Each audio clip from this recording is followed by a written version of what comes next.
Ya. Assalamualaikum warahmatullahi wabarakatuh. Kami dari kelompok 5 akan mempresentasikan tentang membuat kalimat efektif dalam berbagai keperluan. Alhamdulillahirobbilalamin, wabihi nasta'in, wa ala umuridin yawadin, wassalatu wassalamu ala asyrofil anbiya'i wal mursalin, wa ala alihi wa sahbihi ajma'in. Amma ba'd. Pertama-tama marilah kita panjatkan puji serta syukur kehadirat Allah Subhanahu wa taala yang telah memberikan kita kesehatan sampai hari ini. Ya. Salat dan salam pula kita ajarkan kepada baginda Habibina wa syafi'ina wa maulana Muhammad sallallahu alaihi wasallam. Setelah bawa kita dari zaman kegelapan ke zaman kemudahan yang kita rasakan pada saat ini. Sebelum kami mulai presentasi, kami punya pantun dulu nih. Susu basi dimakan cici. Sampai jelas semua nutrisi. Beri waktu saya presentasi. Mohon dengarkan walau frustasi. Oke, presentasi pertama akan dijelaskan oleh saudara Tommy. Silakan kepada saudara Tommy, saya persilahkan. Assalamualaikum warahmatullahi wabarakatuh. Baik, saya akan menjelaskan bagaimana membuat kalimat efektif dalam berbagai keperluan. Kalimat efektif adalah kalimat yang dirancang dan digunakan dengan baik sehingga dapat dengan jelas dan efisien menyampaikan pesan, gagasan atau informasi kepada pembaca atau pendengar. Selanjutnya, karakteristik kalimat efektif. Yang pertama, kesesuaian dengan konteks. Yang kedua, ketetapan kata. Yang ketiga, struktur kalimat yang jelas. Yang keempat, tata bahasa yang benar. Yang kelima, variasi struktur kalimat. Yang keenam, penggunaan tanda baca yang tepat. Dan yang terakhir, prioritaskan informasi penting. Selanjutnya, cara membuat kalimat efektif. Membuat kalimat efektif memerlukan perhatian terhadap struktur, gramatika, kejelasan, dan tujuan komunikasi. Yang pertama, pilih kata-kata yang bijak. Yang kedua, gunakan struktur kalimat yang bervariasi. Yang ketiga, pertimbangkan alur pemikiran. Dan yang keempat, fokus pada pesan inti. Yang kelima, jaga kejelasan. Dan yang terakhir, perhatikan gaya penulisan. Selanjutnya, membuat kalimat efektif dalam berbagai keperluan. Yang pertama, menulis akademis. Yang kedua, menulis kreatif. Yang ketiga, menulis bisnis. Yang keempat, menulis iklan atau pemasaran. Yang kelima, komunikasi lisan. Yang terakhir, presentasi publik. Baik, presentasi yang selanjutnya akan disampaikan oleh saya.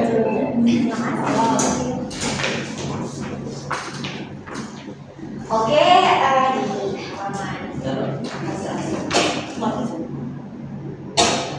kabelnya. Sebelum ada yang bingung, tadi yang udah dijelasin sama saudara Tommy. Sebelum ada yang bingung, gramatika itu apa? Gramatika itu artinya tata bahasa. Sebenarnya karakteristik dan cara pembuatan kalimat efektif itu mirip-mirip. Yang pertama itu harus tahu poinnya dulu, kayak misalnya kita nulis intinya dulu apa nih gitu. Terus tata bahasanya harus baik, harus menggunakan kalimat yang baku. Terus penggunaan tanda baca yang tepat seperti titik, koma. Terus kemudian sesuai dengan konteks. Misalnya kita lagi membahas soal sains. Jadi konteks yang dibicarakan di kalimat atau paragraf tersebut harus tentang sains, jangan melipir-lipir ke hal-hal lain gitu. Itu yang namanya kalimat efektif. Kemudian prioritaskan yang penting. Jadi jangan terlalu banyak kalau mau bikin kalimat efektif, jangan terlalu banyak menggunakan kata-kata yang sebenarnya sia-sia gitu. Sebenarnya nggak perlu gitu. Terus pembahasan selanjutnya, dalam pembuatan kalimat efektif itu ada prinsip-prinsipnya. Prinsip-prinsipnya itu ada 5. Yang pertama, kalimat efektif berdasarkan kehematan. Yang kedua, berdasarkan kecermatan. Yang ketiga, berdasarkan kesejajaran. Yang keempat, berdasarkan keharmonisan. Dan yang kelima, berdasarkan pelogisan. Yang pertama kalimat efektif berdasarkan prinsip kehematan dulu. Boleh dibaca di apa namanya? Di PPT-nya. HP-nya nggak ada.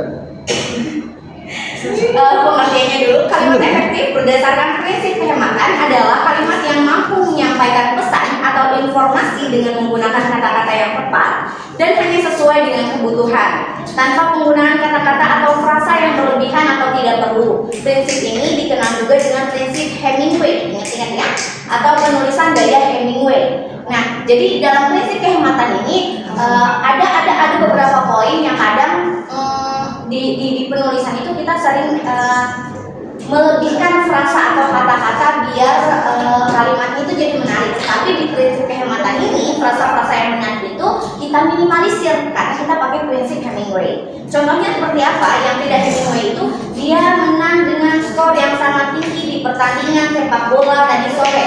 Terus yang udah jadi Hemingway seperti apa? Dia menang di pertandingan sepak bola tadi sore. Kemudian yang kedua, kalimat efektif berdasarkan prinsip kecermatan. Kalimat efektif berdasarkan kecermatan adalah kalimat yang dirancang dengan cermat untuk memastikan bahwa setiap kata, frasa, dan konstruksi kalimat memiliki arti yang tepat dan tidak membingungkan pembaca atau pendengar. Contohnya yang tidak cermat, saya akan menemui Anda di bandara nanti. Tidak jelas dong, kapan nih nemuin sayanya? Terus yang cermatnya seperti apa? Saya akan menemui Anda di lobi kedatangan bandara pukul 16.00. Jadi yang cermat itu harus memberikan penjelasan yang detail. Jangan ambigu kalimatnya. Itu menggunakan prinsip kecermatan. Kemudian yang ketiga, kalimat efektif berdasarkan prinsip kesejajaran.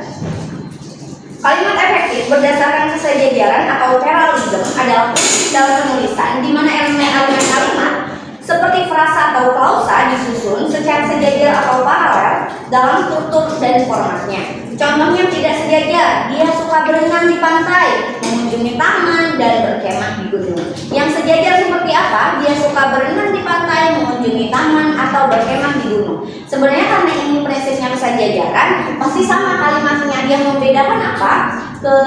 Keselarasan konjungsi. Jadi sebenarnya prinsip kesejajaran itu ada 5. Apa aja sih? Di situ sebenarnya nggak ditertera karena kakak nyantumin cuma satu contoh aja. Jadi ada konsistensi tensis, konsistensi gaya, konsistensi struktur, dan konsistensi keselarasan konjungsi serta kesejajaran dalam daftar. Nah, yang kakak contohkan cuma keselarasan konjungsi, sorry.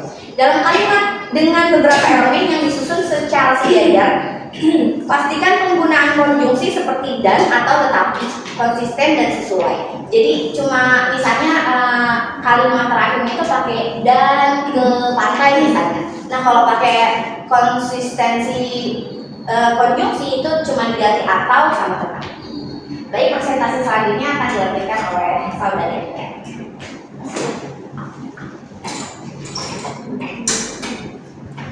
Selanjutnya ada poin yang keempat, yaitu kalimat efektif berdasarkan prinsip keharmonisan.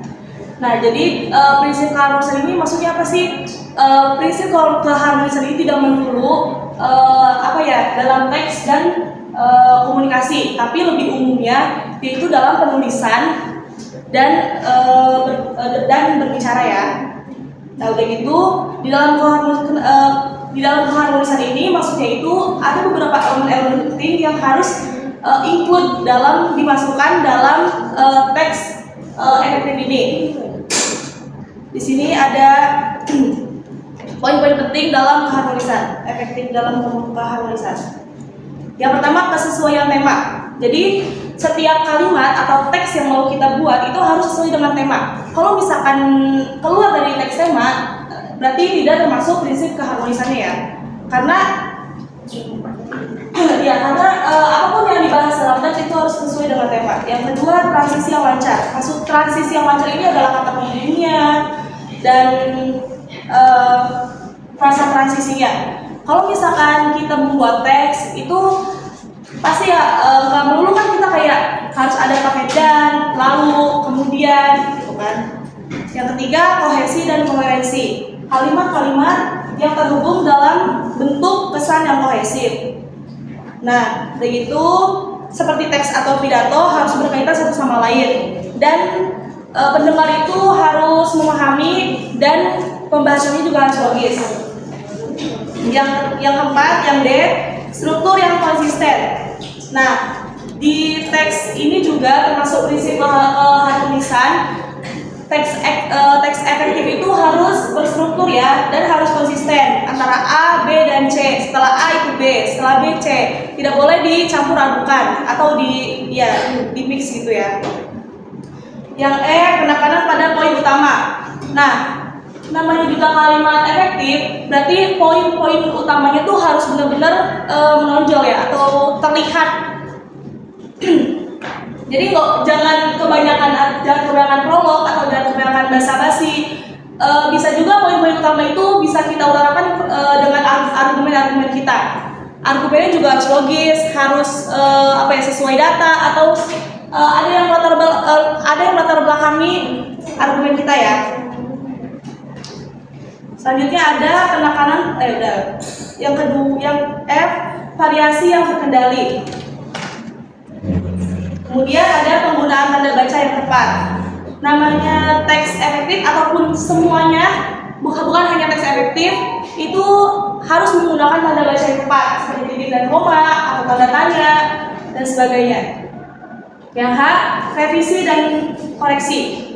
Penting banget ya, kalau misalkan kita membuat teks ataupun sedang membaca sesuatu, itu ada revisi.